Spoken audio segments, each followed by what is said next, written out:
Selamat datang. Selamat datang. Selamat datang. Selamat datang. Selamat datang. Selamat datang. Selamat datang.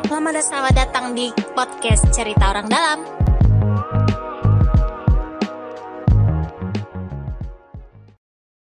Halo semuanya, selamat datang di Cerita Orang Dalam.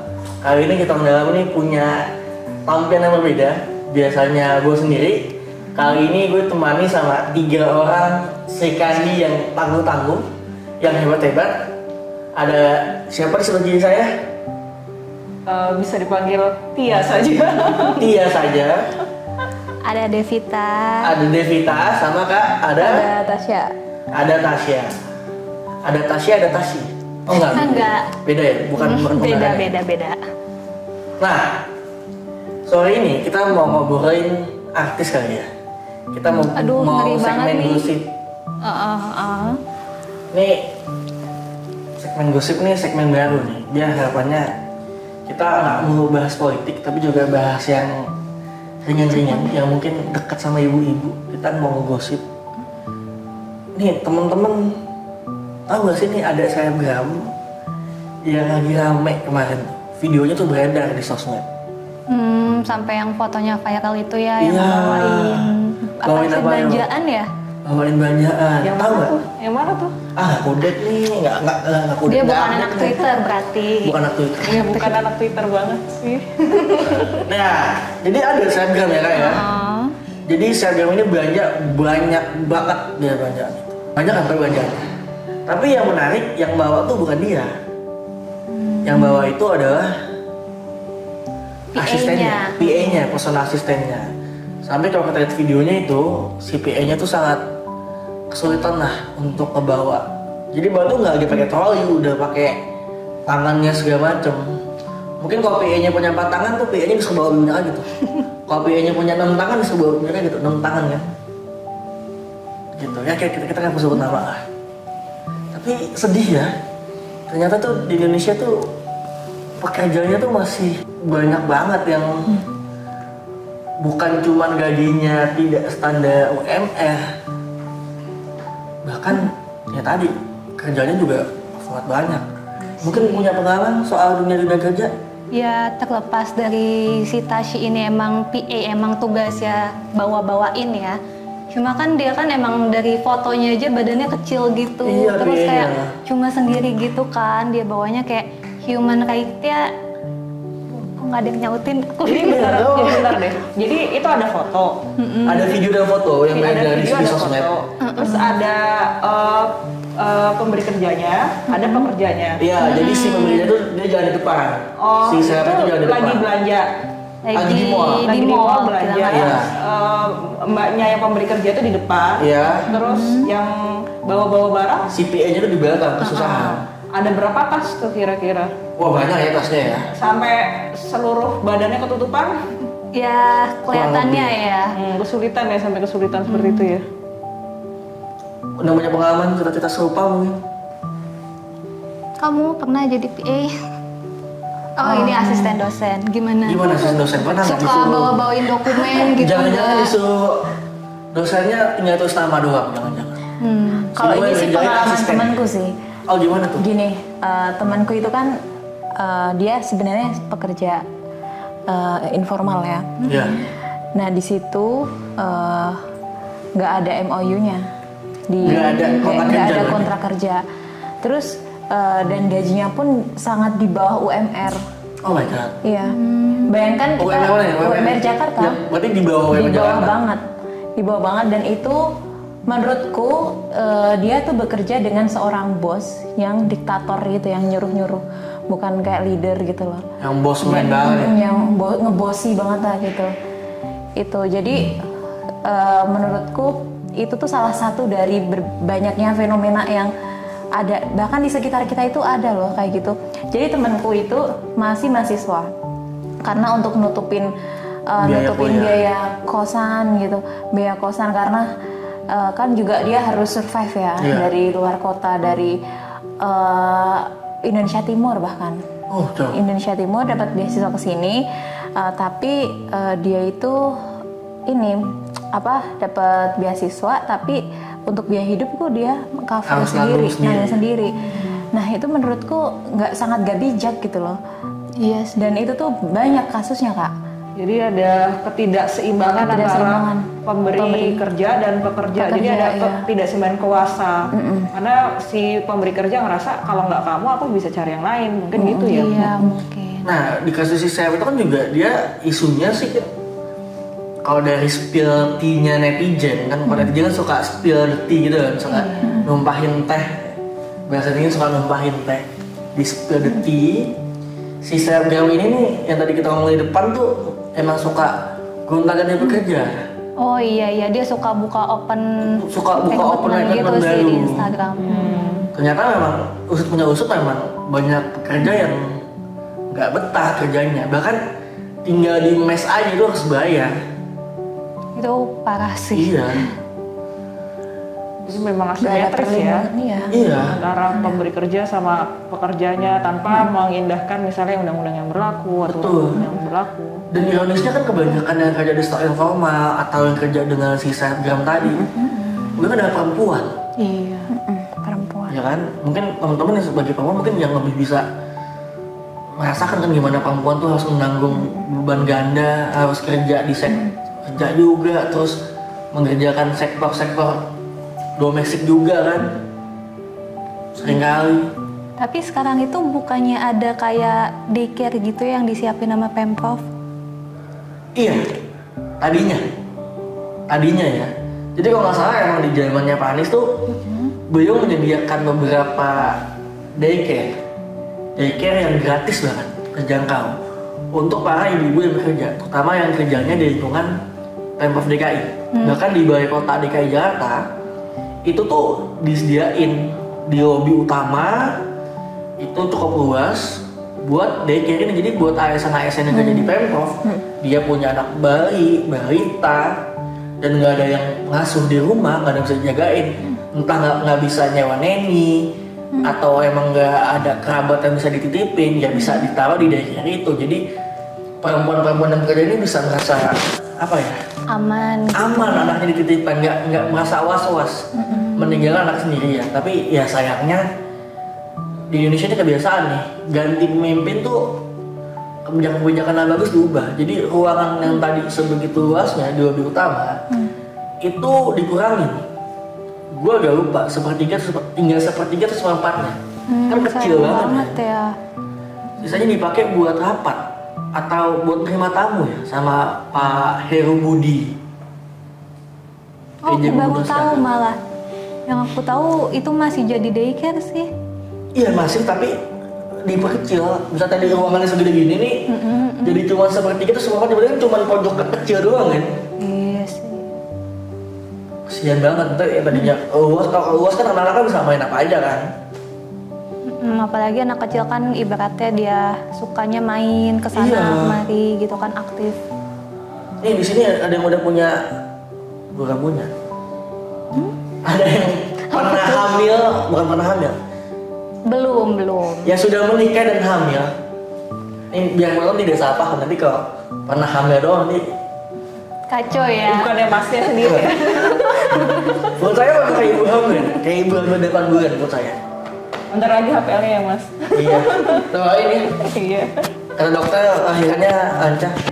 Bukan lancar Pak. Bukan sesar. Bukannya anak sesar mas. Tapi Kak, kalau yang di daycare itu tuh dia cover-nya itu untuk PNS doang atau semuanya gitu nggak sih Kak? Sebenarnya mostly siapa aja bisa nitip kan. Tapi memang mostly yang nitip juga kan yang dekat situ ya.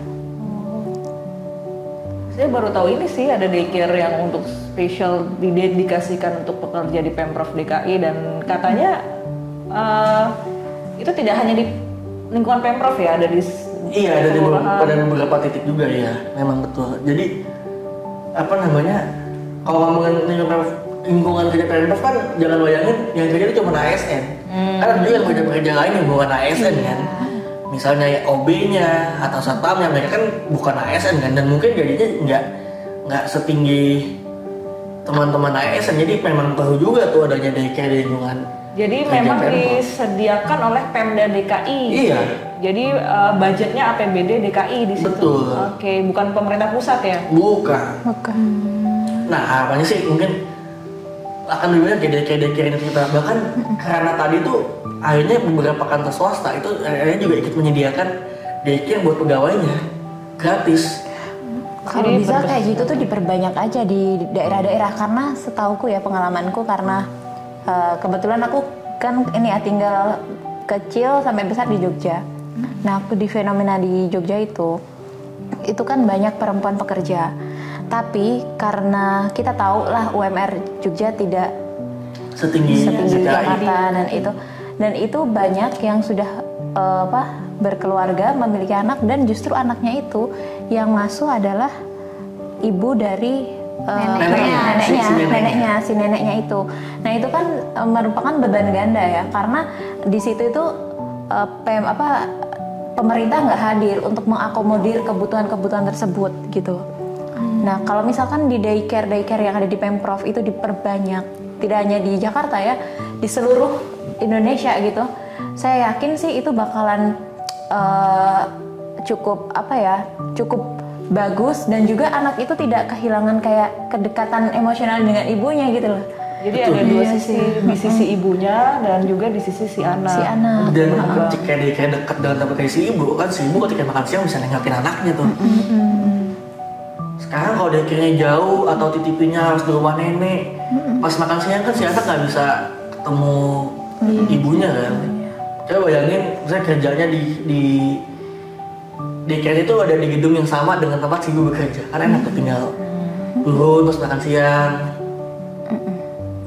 Dan itu juga bikin worry free ya. Jadi ibu yang bekerja bisa kembali bekerja seperti biasa, dan dia sudah yakin anaknya ada di tangan yang tepat, profesional kan. Daycare itu sendiri, dan di sisi si anak dia akan tumbuh kembang dengan lebih baik juga, karena kan pasti daycare pasti ada yang merawat ya, dan juga mendidik untuk pendidikan usia dini seperti PAUD lah ya. Dan itu kan seperti kita tahu kalau misalnya pendidikan semakin dini semakin baik, dan ya kalau kita bicara pendidikan tentu kita berbicara soal investasi jangka panjang masa depan si anak. Jadi itu investasi si anak itu sendiri. Jadi dia akan menjadi orang yang lebih berguna di masa depan.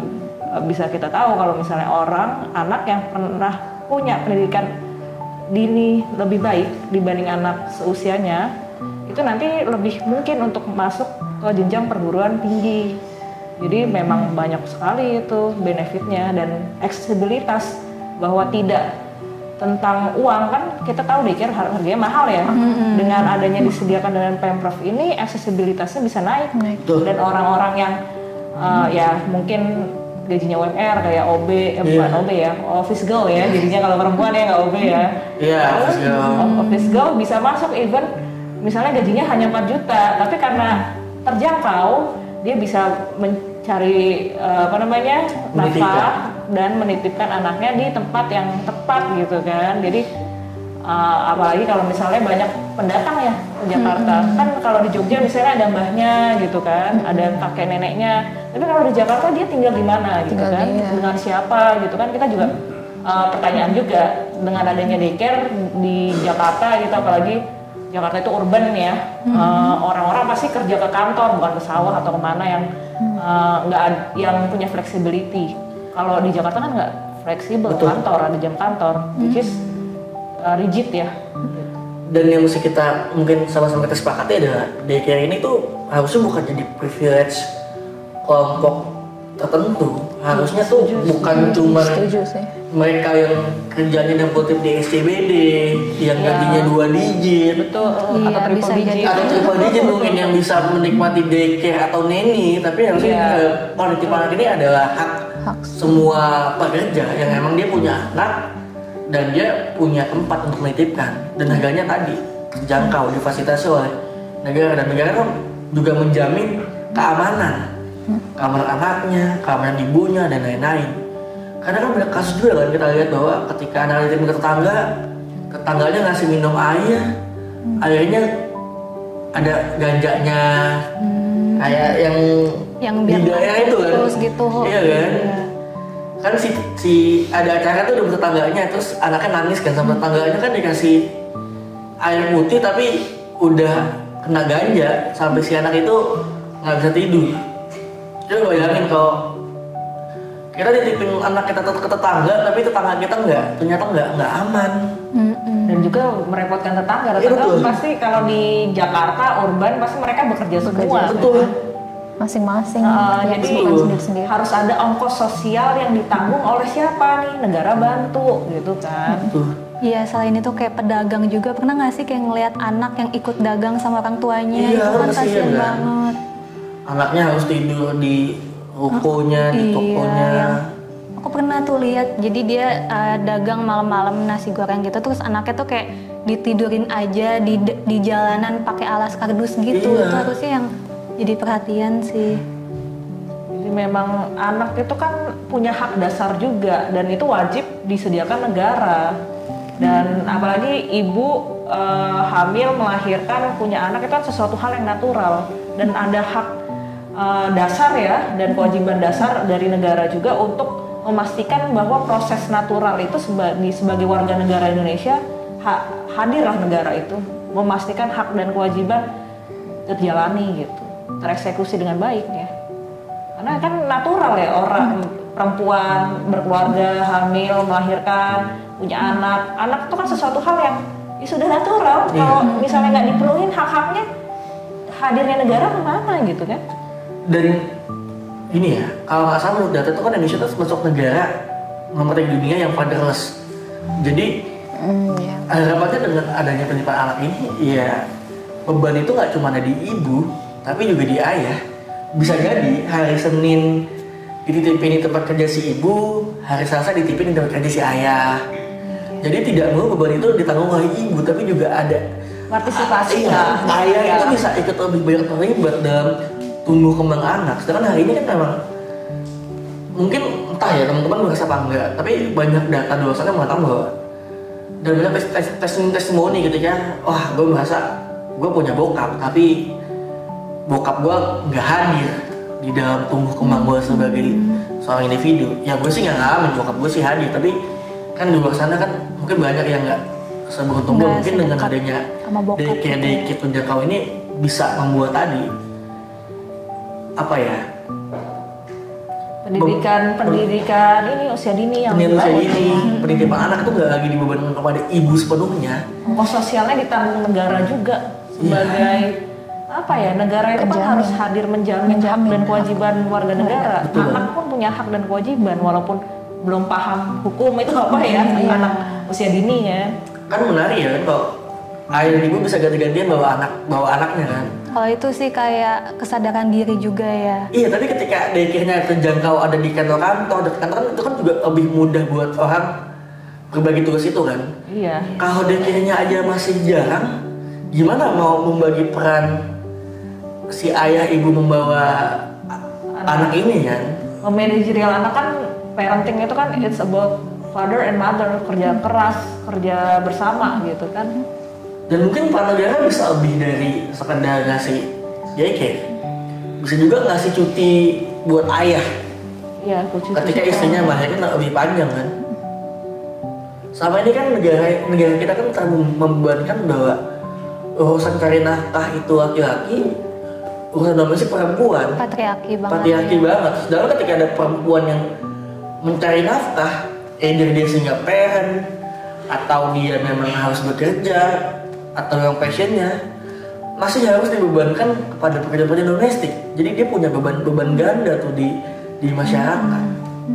Dan harusnya ya negara dengan berbagai kesempatan bisa lebih mendorong untuk ya lebih merata. Wanita-wanita itu jadi negara itu posisinya enabling, memungkinkan semua perempuan untuk achieve mimpi-mimpinya. Tidak hanya di rumah, tapi juga bisa bekerja sebagai profesional. Kalau ada perempuan-perempuan sekarang hebat-hebat ya, banyak yang jadi pengusaha hebat, ada yang bahkan punya salah satu kosmetik terbesar di Indonesia, itu perempuan. Dan bahkan ya Bu Megawati sini ada perempuan yang luar biasa tangguh kan. Tapi kan mungkin nggak semua perempuan mungkin saat ini punya kesempatan sama seperti Ibu Megawati.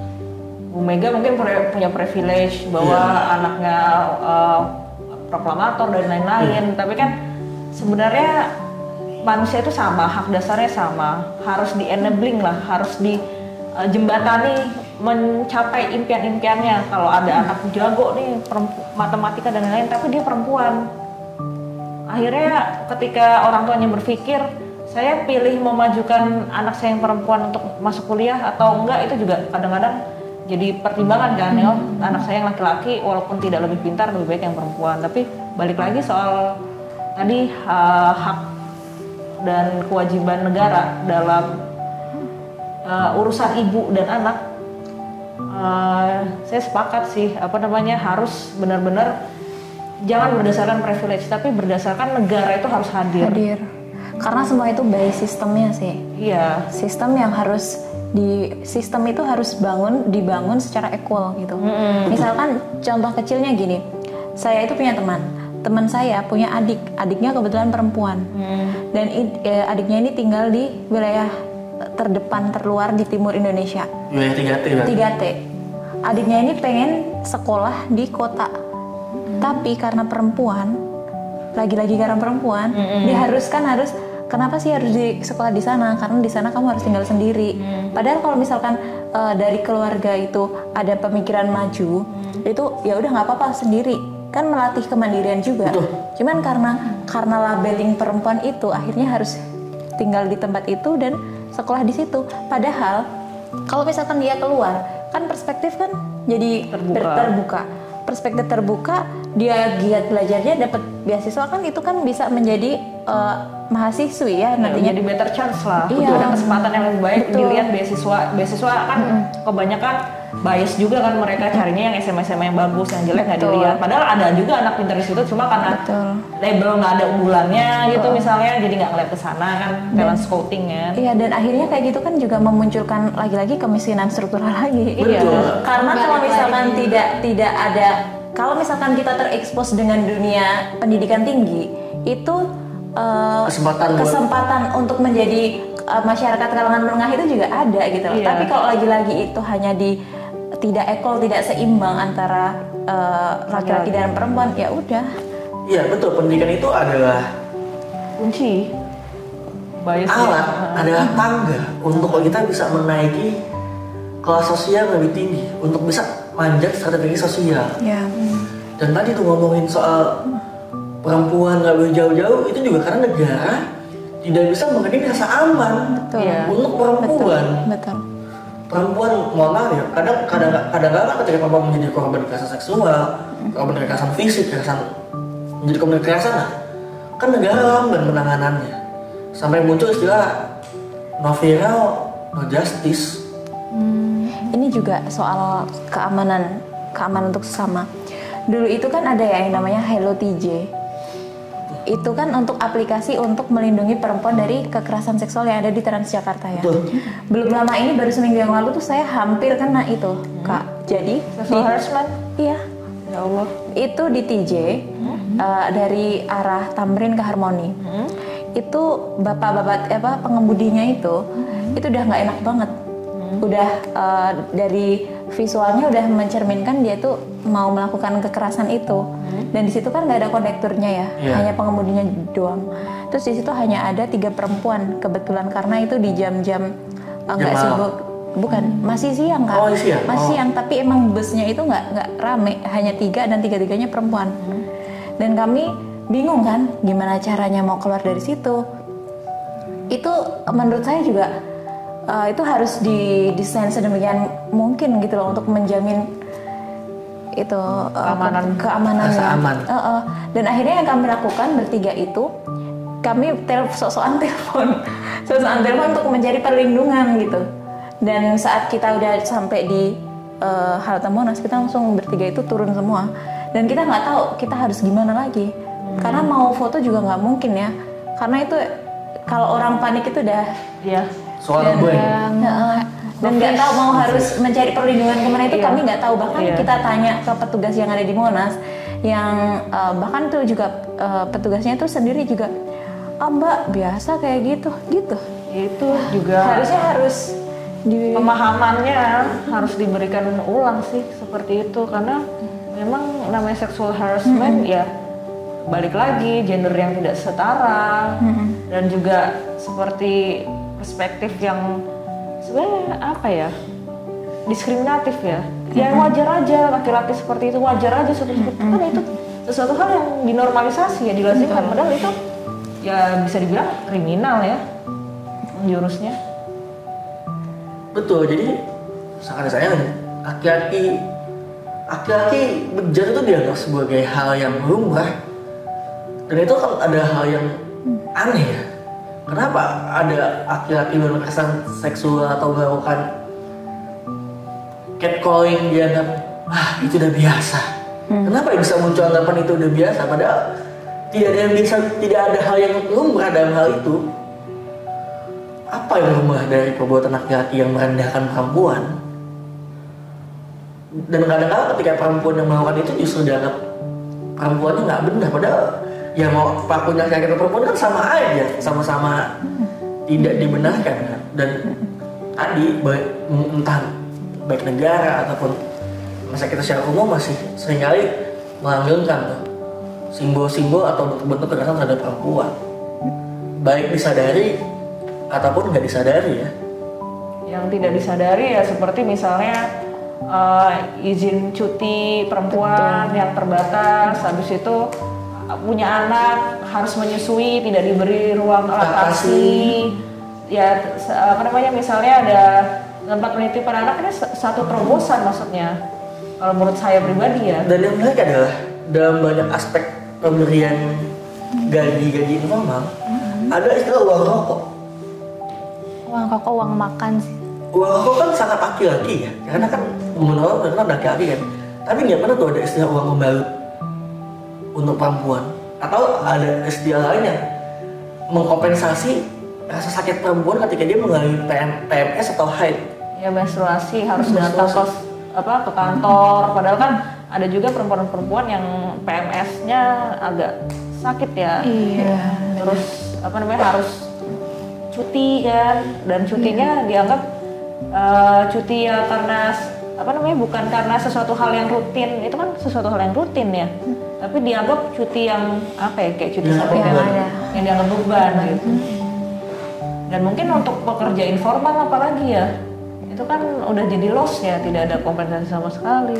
Ini kita sore ini cukup panjang juga ya, dari bahas selebgram sampai bahas macam-macam, bahas pendidikan, kita bahas daycare, banyak lah.